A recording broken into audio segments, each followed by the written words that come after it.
ഇരിട്ടി പാലത്തിനടുത്ത് കൂട്ടുപുഴ അന്തർ സംസ്ഥാന പാത ആരംഭിക്കുന്നിടത്ത് റോഡിൽ രൂപപ്പെട്ട വിള്ളലുകളും ചെറിയ കുഴികളും വാഹനയാത്രികരെ നിരന്തരം ബുദ്ധിമുട്ടിലാക്കുകയാണ്.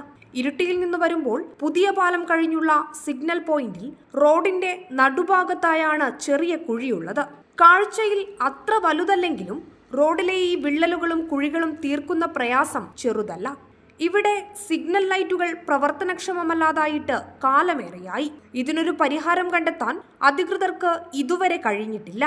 ലക്ഷങ്ങൾ മുടക്കി റോഡ് നവീകരണം നടത്തിയിട്ടും ചെറിയൊരു കുഴിയടക്കാൻ പൊതുമരാമത്തിന്റെ പക്കൽ ഫണ്ടില്ലേ എന്ന് തോന്നിപ്പോകും. ഇവിടെ റോഡ് ടാറിംഗ് നടത്തിയതിൽ തന്നെ അശാസ്ത്രീയത വ്യക്തമാണ്.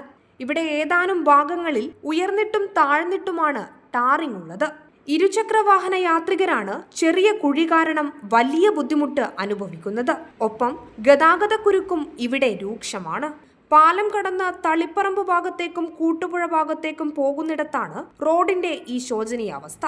ഇരിട്ടി പാലം അവസാനിക്കുന്നിടത്തും പ്രശ്നങ്ങളുണ്ട്. ഇരുചക്രവാഹന യാത്രികരും കാൽനട യാത്രികരുമാണ് കൂടുതൽ പ്രതിസന്ധിയിലാകുന്നത്. Prime vision news, Iritty.